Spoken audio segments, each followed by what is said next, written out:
Hello friends, তো আমরা মূলত মর্গান হাউসেলের সাইকোলজি অফ মানি এই বইটার সেকেন্ড পার্টে ছিলাম। তো এখানে বলছিলাম যে আমরা যদি কখনো ধনী হই, সেই ধনী হওয়া এবং তা বজায় রাখা দুটো এক জিনিস না, অর্থাৎ being rich and staying rich are not same. কেউ যদি কখনো অনেক বেশি অর্থ উপার্জন করতে পারে এবং তা ধরে রাখতে না পারে, তাহলে তার সেখান থেকে নিচে পড়ে যেতে সময় লাগবে না।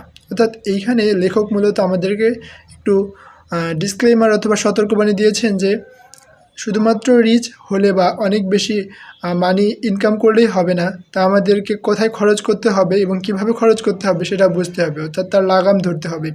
তা না হলে সেই অর্জিত মানি খুব তাড়াতাড়ি খরচ হয়ে যেতে সময় লাগবে না। এবং এর মাধ্যমে মূলত লেখক বুঝিয়েছেন যে সে যা অর্জন করা সহজ হয়তো, কিন্তু তা বজায় রাখা তার থেকে অনেক বেশি কঠিন।